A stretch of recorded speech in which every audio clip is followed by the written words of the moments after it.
تے عقیدہ بنیاد ہے. کوئی بھی ایسا عمارت پائیے, کوئی کوٹھا پائیے, بلڈنگ پائیے, پہلے ایسا ایرا پہنے ہیں بنیاد. آدھن چنگی بنیاد پایا ہے, بنیاد کمزور ہوئی تے عمارت کمزور ہو جاسی.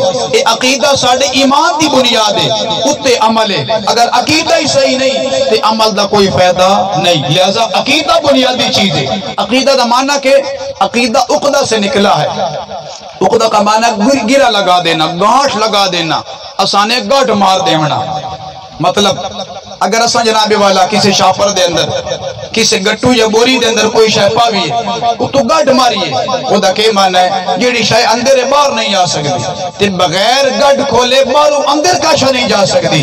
عقیدہ دا یہ معنی ہے اپنے دل دے اتے گیرا لا, خدا دے بارے سچا یقین بڑھا, مصطفیٰ دے بارے سچا یقین بڑھا, وہ تو گاٹھ مار کہ شیطان اس گاٹھوں نہ کھول سکے. خدا دے بارے تیرا دل صاف ہوئے, مصطفیٰ دے بارے تیرا دل صاف ہوئے. لہذا اس گاٹھ نو آج غیر مسلم کھولنا چاہتا ہے, اس کے اندر اپنی گندگی, اپنی ناپاک سوچ کو پڑھنا چاہتا ہے. لیکن الحمدللہ جب تک نبی دے غلام موجود ہیں, مصطفیٰ دی ختم نبوت دے اتے ڈاکہ پاون والے پا رہے ہیں, لیکن ایمان بچاون والے ایمان بچا بھی رہے ہیں. حضرت علامہ نورانی رحمت اللہ علیہ